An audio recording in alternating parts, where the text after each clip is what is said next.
What is up, guys? Welcome into the Blue Bloods. We continue our coverage here at Tennessee State University. We're here with offensive coordinator, Coach Theron Aych.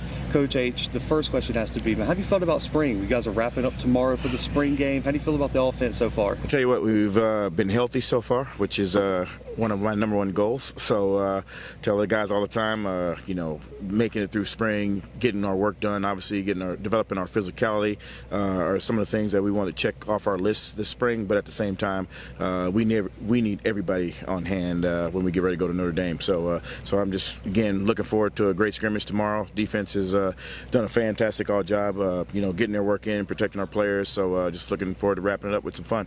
You guys might have some of the most quarterbacks on the roster. I think you guys have 7 or 8 on the roster right now. What are you looking for a guy to emerge as QB1 or the starter going into the season? Yeah, great question. I think number one is the leadership intangible that you don't always see on film, through highlights, through throws, through different things like that. Just a solid leader that can help not just be the guy that's the cheerleader, but just a guy that can help rally the troops. I think that's something, again, we've just been trying to develop since I've been in the building. Probably the second thing, again, is great decision makers. I think, unfortunately, our defense did a great job of taking away the ball from teams last year. We just unfortunately turned it over at some critical times. And so as we continue to develop in the run game and the pass game, finding a guy that can make those great decisions at all times, that's going to be, again, probably the next thing I'll check off the list. When you look at, I guess, the freedom of the quarterback, I had one offensive coordinator tell me, listen, I'm going to give you a sandbox. You can play in that sandbox, but don't get out of the sandbox. How much freedom do you allow your quarterback to have within the offense? That's a great analogy. Mine is not sandbox. It's more of, I'm going to give you my keys.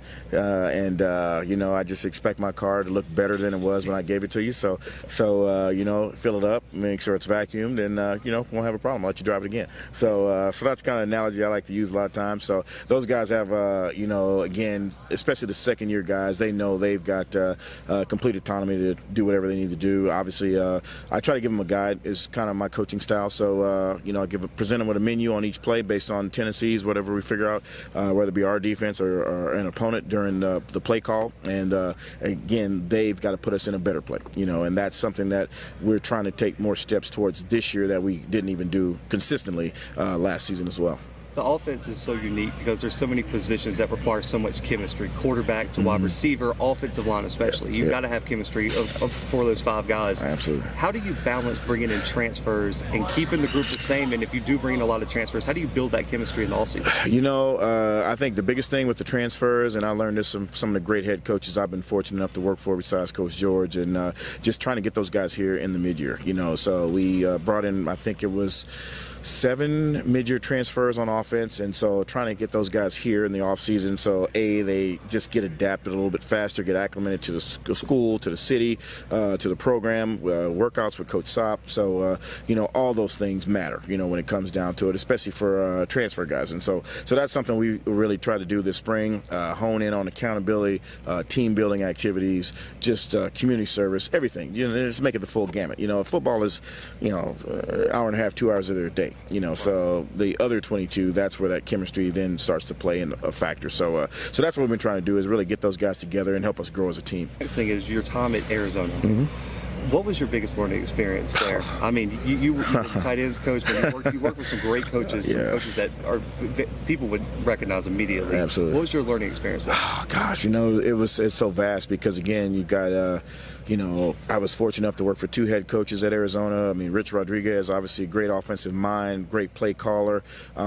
He just taught me so much, just as far as helping me develop my coaching skills in such an RPO offense. And so I took a lot of things from Rich. You'll see a lot of things tomorrow, or whenever they show this, whenever you get out there, some similarities. And then Kevin Sumlin obviously just kind of took me under his wing and helped me even develop more as a coach, and even to be able to now make that next step, hopefully someday, for me to even transition to a head coaching position. So, just, again, great offensive minds and defensive minds, really, in both those two head coaches and obviously the coordinators too that was with us. But at the same time, just I credit a lot of growth to my time as a coach being in Tucson.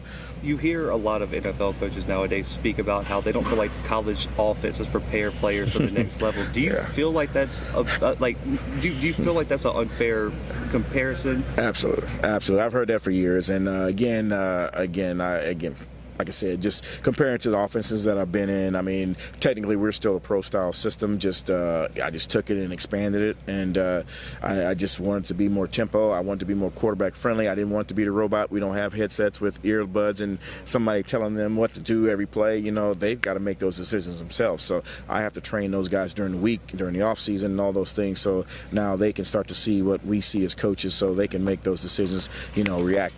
Reacting to those decisions once they happen in the game. So I think, again, like I said, there's a lot of things that do go on, even though we're not under center, we're not pro-style, huddling up, that they're still making the same checks. They're still, making the same throws that they will if they were pro-style. I agree. I just feel like it's such a lazy, excuse. I think it's like their excuse, like this player didn't work out because they weren't developed in college. It kind of takes the blame off of them. When you look at just developing players in a college system, especially with the transfer portal, you have to recruit so differently because you might have a guy leave mid-year, you might have a guy get injured. You've got to have some depth. How have you changed your recruiting style since you got into coaching to now? Oh gosh, it is so much different. I mean, even just the calendar we've just been talking about for the past couple of days is so much different because, like you said, not only are you recruiting the players that are currently on your roster, you're recruiting players that you want to also add to your roster. So it's 24/7. I joke, 2 cell phones. I mean, it's iPads, it's computers. I mean, I watch. I mean, it's constant interaction, and you're not only, again, like I said, not just the guys that are here, but the 24s or the next class coming up. That even 2 classes down the roads. Those guys want to be here. They want to be a part of it. They want to feel their recruiting experience. So, like I said, it's changed tremendously in the 25 plus years that I've been coaching, and I actually enjoy it. It keeps it fun. And I think that's one of the things that really keeps me in college football, just because that excitement. My office changes from day to day, so I enjoy that part of it. When you look at your decision to take this job as the offensive coordinator, when Coach George came to you and presented this opportunity, what made it the opportunity for you? Eddie George. I mean, it's interesting.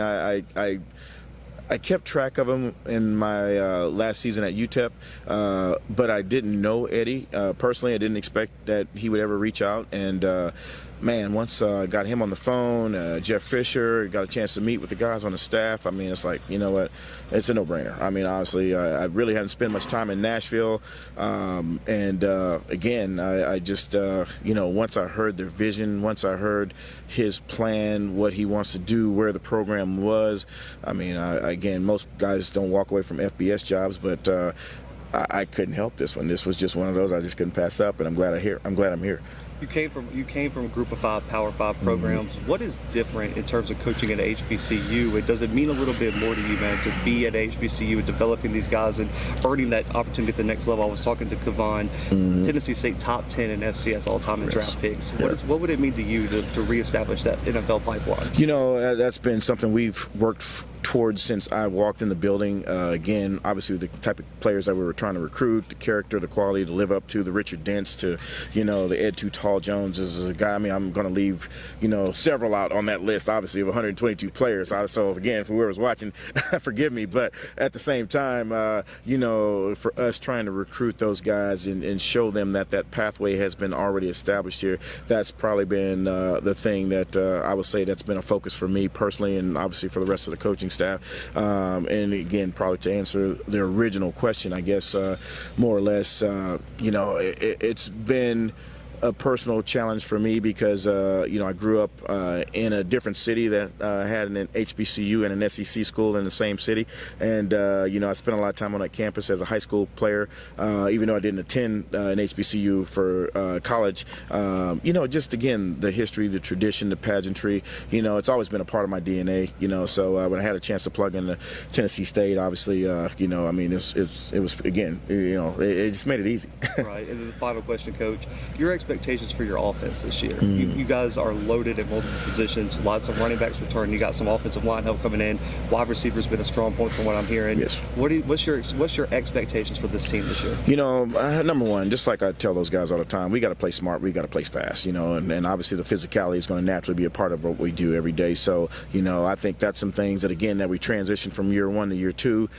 Just, again, being able to make, again, great decisions, take care of the football, keep our defense out of harm's way, and score points. I mean, that's what it's all about at the collegiate level. And so, you know, that's something that's going to be our focus again as we finish the spring and go into fall camp that, you know, we've got to be able to put points up on the board. Coach, I appreciate your time Absolutely. so much. Guys, make sure to go follow Coach Aych on all social media, man. It's going to be a big season here at Tennessee State. And tune in tomorrow for the spring game here at Tennessee State University. But for Coach Aych, for myself, for the Blue Bloods guys, we are out for right now.